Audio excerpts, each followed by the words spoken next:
Welcome to Locally Sourced Spirituality. I'm John Pohl, and today I'm going to be doing something a little bit different.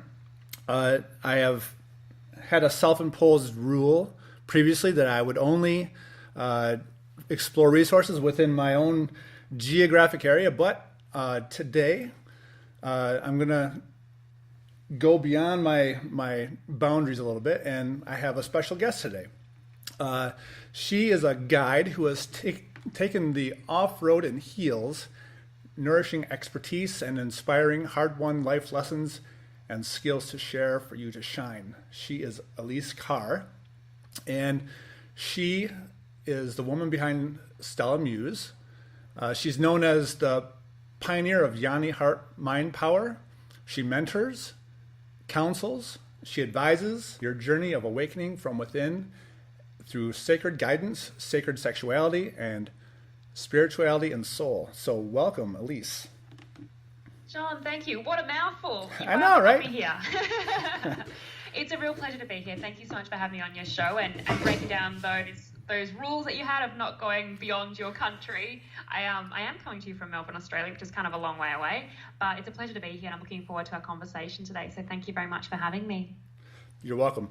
The premise of this show is that you or anyone can find spirituality right where they are. They can find the divine presence right where they are. They don't have to go anywhere.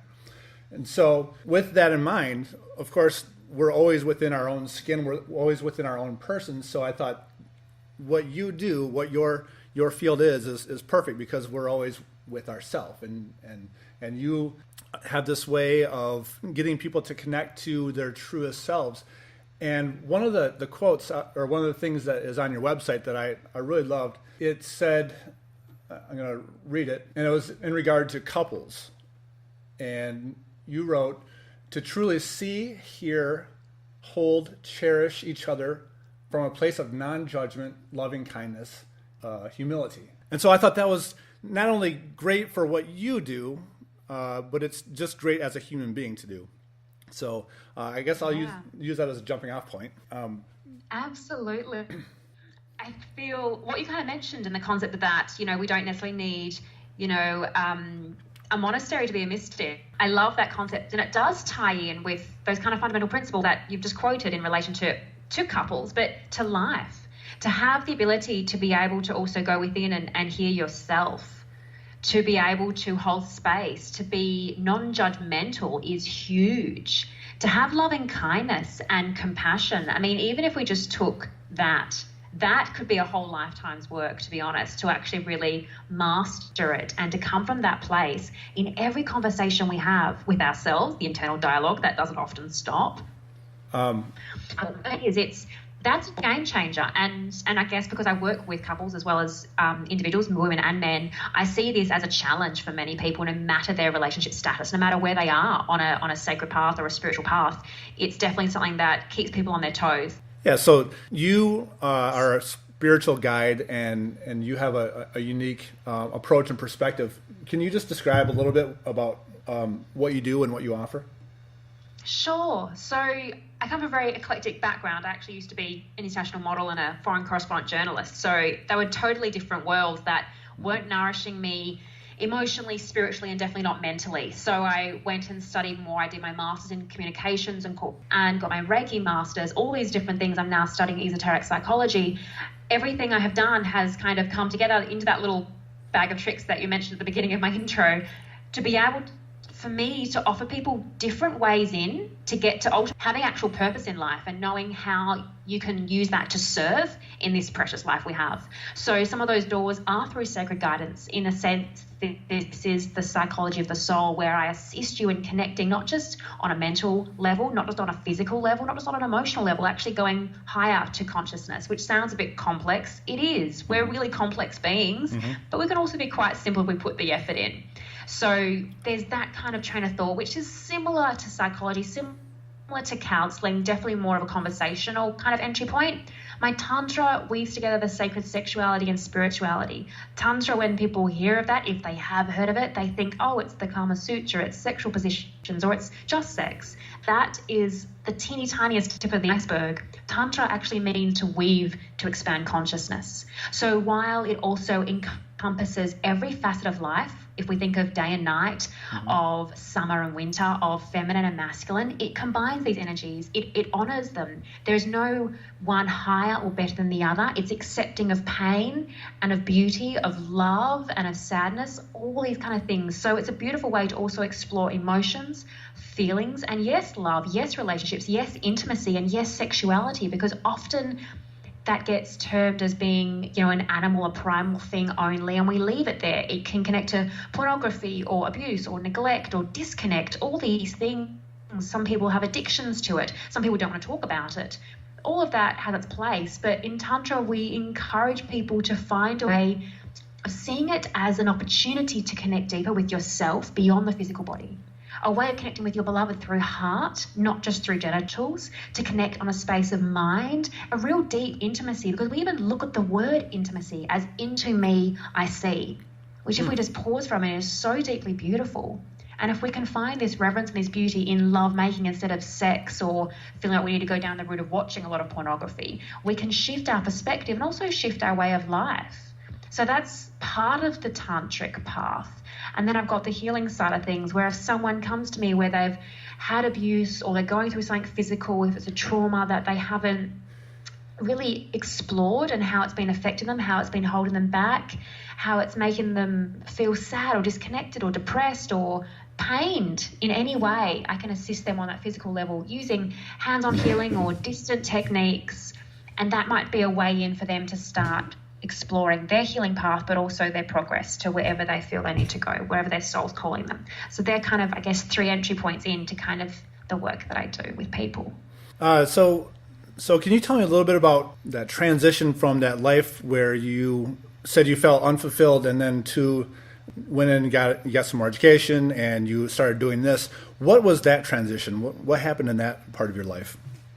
Yeah, great question. It was a really big part of my life, actually. I was in my early 20s, so this was over a decade ago, and I was modeling full-time internationally. I was away from my loved ones. I had a deep hunger for mental stimulation, so I started exploring Buddhism and started helping out at the local temple just to connect with people, to feel like I'm bringing light and love more than anything. It wasn't about needing a religion or needing something to hold on to in that regard. I just wanted something that I could serve in, I feel, and that gave me some kind of purpose where I felt like I was contributing, because this day and age is a little bit different, but back then it wasn't as if you're going to be able to change the world by selling a dress. There's more consciousness now, there's more evolution and ethical way of doing things, and there's great fashion designers and people out there in the industry doing wonderful things, but that wasn't as evolved as it is now back 10 years ago. So it wasn't happening for me internally, and I was away from my loved ones. My partner at the time, I was working extremely hard. I was never into taking drugs, drinking a lot, the whole kind of modeling industry as such. I was in the world, but not of the world. So I didn't buy into the machine or the illusions and glamours that people think all models do. I wasn't that person at all. But my body was exhausted. My heart was kind of really neglected. And I think I just reached a breaking point, and I came back to Australia, and within 5 days I was hospitalised. I had a cyst on my ovary that ruptured, and this sent toxins to my body, which actually caused my heart to flatline 4 times. And I became a case study at the hospital because for some unknown reason to them, my heart started going on its own each time. And when I think back at this in hindsight, it's like that was my sex center and my heart space. Now, when we look at energy centers in the body, we say that the sex center, where the genitals are, and the womb space for women, also connects to our creativity and money, our connection to people one-on-one in intimate relationships, all these kind of things. Then the heart space we know is love. So for me, on an energetic but also physical and emotional level, my body was yelling at me. I wasn't nourishing it. I wasn't looking after it. I definitely wasn't doing what I'm actually ultimately meant to be doing. So it was then in recovery where I was learning to kind of walk again, drive a car. I wasn't able to get a real job with my degree, let alone walk for Fashion Week. My partner left me. Every single kind of tag that I attached to myself, model, journalist, girlfriend, anything, got stripped away. And this is kind of similar to what we talk about in The Dark Night of the Soul, the concept where we have this crossroads in our life where everything seems to no longer be there. Everything we've clung to, everything we've associated being us, who I am, which normally associates to what I do, not who I am, all of that was stripped away from me.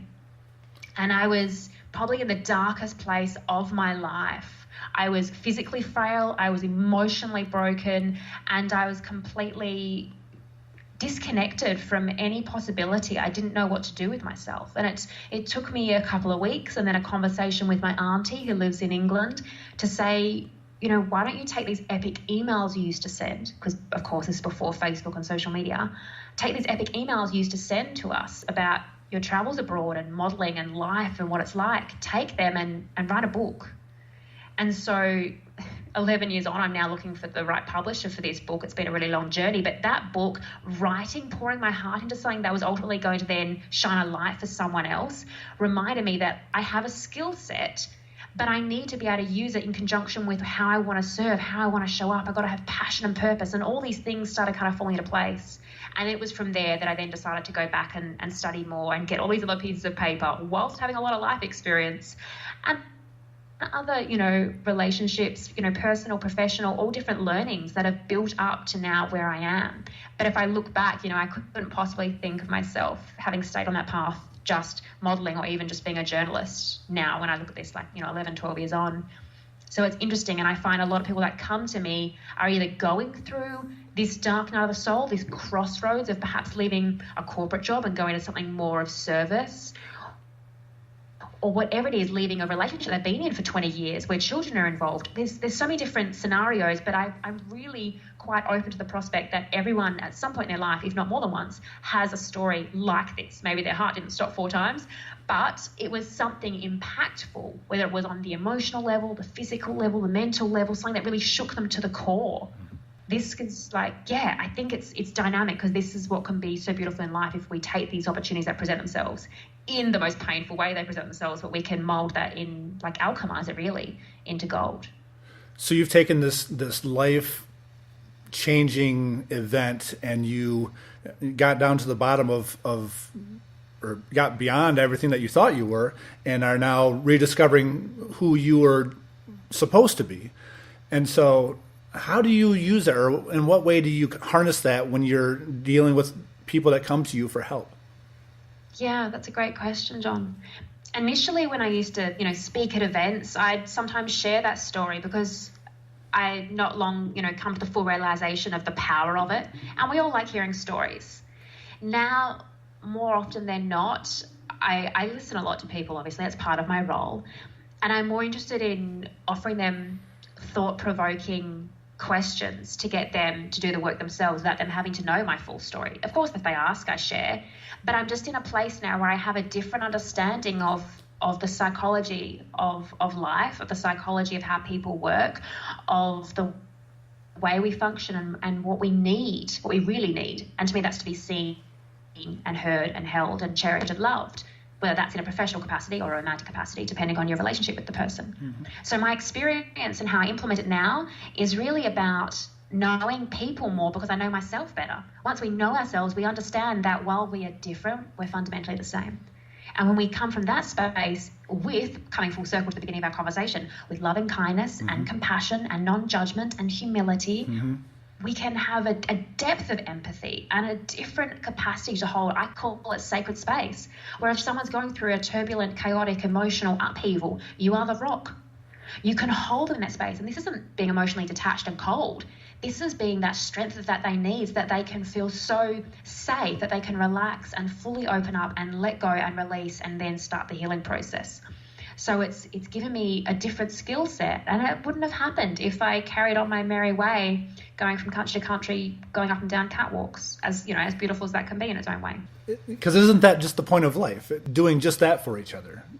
Isn't that the way we're supposed to live, and to hold each other gently and allow each other to be exactly who we are, and encourage growth and healing? Yeah, because it's not that tough love is necessarily the answer, but there's a time for being in that process and the healing. And then there's a time to have someone who can help you, peel back like the blindfolds, that you can start to see possibilities you could never see before, start to see opportunities, start to see just different paths that you can take in your life. Because often, that victim mentality, or even the prostitute, the inner archetype, I'm talking archetypally here, of how much am I willing to give up or sell for that, or the inner saboteur, am I going to self-sabotage again? We have these kind of inner archetypes. The inner child's another one that often people go into at traumatic times, because we don't actually want to step up and be an adult and take control of the situation because it's just too hard. Mm-hmm. So being aware of our blind spots, having someone who can sometimes point them out to us, having someone who can then gently light the way and go, hey, have a look over here. Little things like that. Or even, best of all, is someone who can assist you in going within so that you can do the work yourself. And I love that. To me, that's about empowering people. That's why I love the work that I do. I want to teach people how to do this for themselves. I don't want them to teach them, to rely on me or to need to come and see me every week. Definitely not. To me, we need to encourage each other through love, through that truth, through the wisdom and beauty of support and understanding and the loving kindness. Here we go again, all these things, so that we can shine our brightest version of self, so that essentially the consciousness of humanity and the human fabric strengthens and we evolve as a collective. Because let's face it, as a collective, humanity, we're not being the loveliest at sorts really at the moment, are we? No. There's a lot of destruction and a lot of upheaval and a lot of pain and trauma, and horrific things are happening all around the world. Some things get, a lot more coverage than others, but there's horrific things happening everywhere, and it doesn't have to be this way. So if we can help each other shift our consciousness as a collective, we will shift. And that's when we start putting the emphasis, away from the I and the me and the my to the we, and understanding we are one collective, we are one soul, we are one love. So I realize this is a big and very vague question, but I'll just toss it out there anyway. What is it that we as humanity are moving toward, do you think? If we get this right, if we can see the best in each other and draw out the best and be the best of ourselves, what is it that we're moving toward, do you think? So connecting with each other on an intimate level from an energetic perspective as opposed to a physical perspective.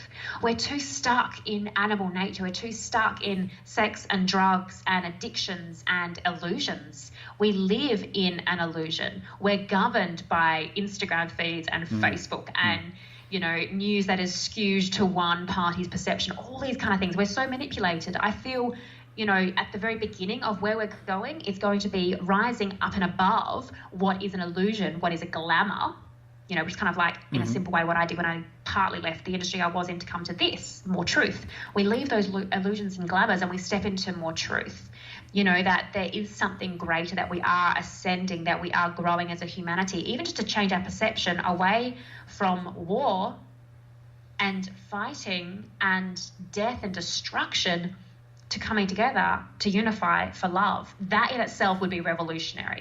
So before we even look at beyond where we're going and building, the next incredible entire humanity, this in itself I find would be mind-blowingly fabulous, to put it, simplistically. Yeah. You had mentioned before the prostitute archetype. One thing you wrote, am I selling myself short because I'm afraid, or because I'm just trying to survive? Do you find that that's a pretty big block for people, or that's a pretty common thing, that people are just in a survival mode continually? Yeah. I mean, how often do we hear people talking about challenges, with the job that they don't actually even enjoy, or people that they're spending time with that don't really want to be with, or a relationship that they're not even convinced is going to last the test of time, money issues, all these kind of things. We often seem to almost persecute ourselves because it's almost safer, because it's familiar and we're in our bubble and it's the comfort zone, instead of going, well, hang on a minute, how can I actually take my power back here? How can I make a conscious choice to change? Now, we hear stories all the time. People are like, I just changed my life. I went from this to this and I lost weight. I changed my career. I now own my own business. We hear these amazing stories and we're just like, oh my gosh, how do they even do that? I could never do that. Or someone who picks up their entire life and moves to the other side of the world and starts again on their own. People are often like, I just couldn't do that. Now, the reality is that's a mindset. That's a belief pattern. That's a cycle. If we can begin to see how our thoughts govern our emotions, then affect our actual physical decisions, how we manifest things in our world, we will understand how powerful every single thought we have is. And we hear about this in the New Age kind of movement, and it's sometimes a little bit glamorized and a little bit commercialized, and it's all about, there's positive thoughts out there and positive things will come. Well, we live in a duality, so, what comes down will come up, and what goes up must come down. So we can't always be positive. It's more about seeing, the positive in the negative, if you want to look at it like that. Sure. But just having a perception and an ability to witness your thoughts, what you say to yourself, even if it's not how you communicate to other people, the language you use, if you are speaking quite negative, or if you're in an aware present moment where you're actually able to, let's say, be in a conversation like you and I are right now, John, and we're actually just being in this. We're not looking at our phones. We're not scribbling down anything. We're not talking to someone across the room kind of with hand signals. We're fully present and here, and we're in this. Imagine if every single conversation we had with everyone was like that, and every single conversation we had with ourselves was like that.